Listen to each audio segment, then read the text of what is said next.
রেগার payment যখন হয় তখন নাকি বিজেপির স্থানীয় লোকরা গিয়ে তাতে ভাগ বসায়। প্রকৃত শ্রমিকরা না অথচ কাজ করেননি, কিন্তু তারা কিন্তু মজুরিটা পেয়ে যাচ্ছে। এরা কারা? এরা মণ্ডলের লোক, এরা হয়তোবা সেখানে তোলাবাজির সঙ্গে যুক্ত। এরা সেখানে গিয়ে দেখা যায় তাদের মজুরিটা পেয়ে যাচ্ছে। প্রকৃত শ্রমিক যারা গরিব যারা, তারা সেখানে মজুরি থেকে বঞ্চিত হচ্ছেন। ওরা ভুলেই গেছেন যে ওনাদের জামানা এখন নেই যে সপ্তাহে বা 15 দিনের রেগার পেমেন্ট হবে, সেটা বলে কয়ে হবে। আর কমরেডরা যেমন করে পায়ের উপর পা তুলে একটা চেয়ার নিয়ে ব্যাংকের সামনে বসে থাকতো, যাওয়ার সময় বেরিয়ে আসার সময় টাকা নিয়ে এদেরকে হাপ্তা দিয়ে যেতে হতো, সেই জামানা মোদিজির সরকার শেষ করে দিয়েছেন। এই সময়তে সারা ত্রিপুরা যে রেগার কাজে দুর্নীতি চলছে। 1801 টাকা হাতি নিয়েছে জনগণের, সাধারণ মানুষের রেগার টাকা। যারা কাজ না করে, ওরা জব কার্ড আছে কিন্তু ওরা কাজ করে না, সেই সাধারণ মানুষের টাকা হাতিয়ে নিচ্ছেন।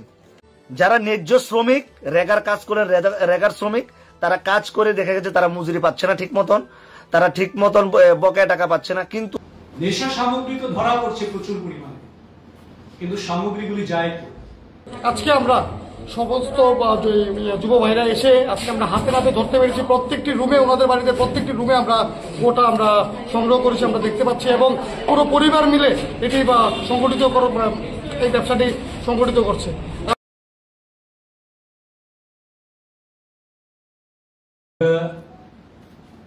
গতকাল রাজ্যের প্রধান বিরোধী দল সিপিএম এর একটি সাংবাদিক সম্মেলন আমাদের নজরে এসছে। রেগা নিয়ে অনেক প্রসঙ্গ তুলেছেন। সবচেয়ে ভয়ঙ্কর যে ঘটনাটা, এটা কখনো হয়নি উৎসবের আগে কাজ করিয়ে পয়সা দেওয়া হয়নি। এখনো অধিকাংশ ব্লকে সেই অর্থ তারা পায়নি। এই দাবিতে আমাদের কর্মসূচি নিয়েছিল। সেই কর্মসূচি নিয়ে আমরা রাজ্যের সর্বত্র রাস্তায় নেমেছি এবং মানুষও রাস্তায় নেমেছে।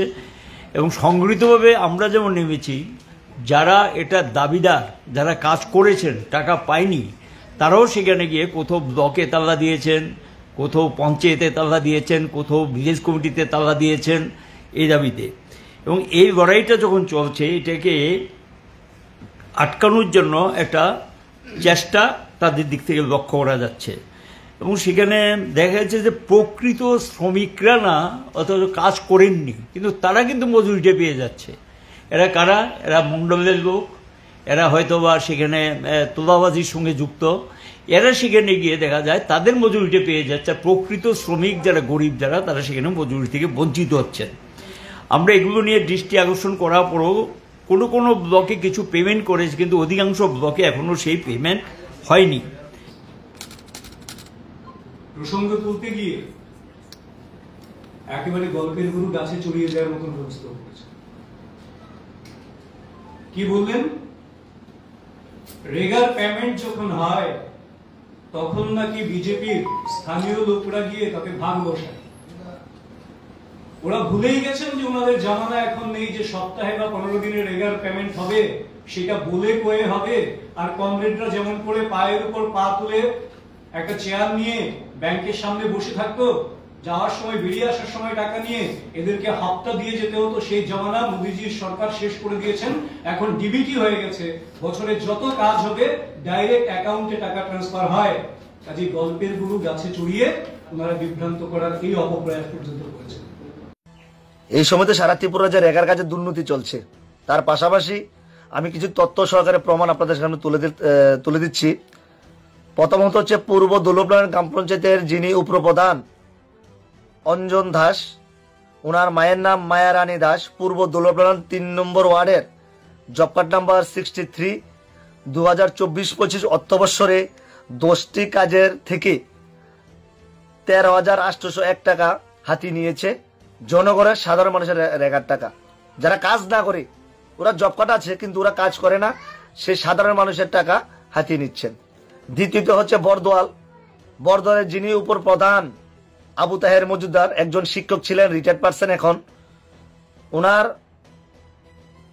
বরদোয়ালের 2 নম্বর ওয়ার্ডের 39 জব কার্ড নাম্বার, সেখানে আলেয়া মজুমদার, উপপ্রধানের স্ত্রী আলেয়া মজুমদার, 10টি কাজে থেকে 16,579 টাকা হাতিয়ে নিয়েছেন। যারা ন্যায্য শ্রমিক, রেগার কাজ করে, রেগার শ্রমিক, তারা কাজ করে দেখা গেছে তারা মজুরি পাচ্ছে না ঠিক মতন, তারা ঠিক মতন বকেয়া টাকা পাচ্ছে না। কিন্তু যারা কাজ না করে সাধারণ মানুষের টাকা লুটে খাচ্ছেন। বাকি তো সব অনেক গল্প করেছে।